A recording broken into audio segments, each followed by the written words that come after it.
Switzerland ভিত্তিক Mediterranean shipping company MSC 2025 সালের জানুয়ারি থেকে নভেম্বর পর্যন্ত অধিকৃত পশ্চিম তীর থেকে অন্তত 957টি চালান পরিবহন করেছে।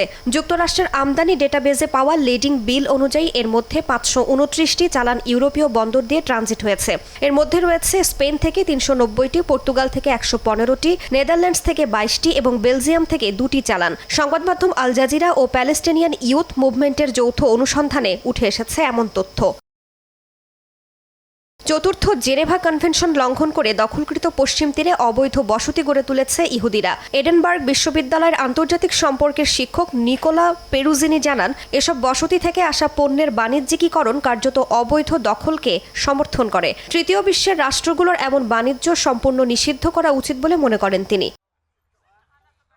যুক্তরাষ্ট্রের প্রেসিডেন্ট ডোনাল্ড ট্রাম্পের প্রশাসন 2019 সাল থেকে বসতিগুলোকে অবৈধ নয় বলে অবস্থান নেয়। ইউরোপীয় ইউনিয়নও এই বসতি স্থাপনকে শান্তির পথে বাধা বললেও বাস্তবে ইউরোপীয় বন্দর হয়ে সরাসরি এসব বসতিতে পণ্য পাঠানোর প্রমাণ মিলেছে। অনুসন্ধানে উঠে আসে খাদ্যপণ্য ও বস্ত্র থেকে শুরু করে ত্বক পরিচর্যার সামগ্রী ও প্রাকৃতিক পাথর সহ বসতিতে উৎপাদিত নানা ধরনের পণ্য পরিবহনে কার্গো শিপিং কোম্পানি ও ইউরোপীয় সমুদ্র বন্দরের ওপর ব্যাপকভাবে নির্ভর করা হচ্ছে। যদিও MSCর দাবি তারা আইন মেনেই তাদের কর্মকাণ্ড পরিচালনা করে।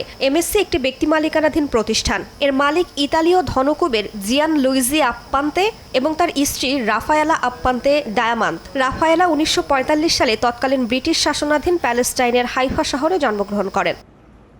রাইসা জান্নাত, সময় সংবাদ।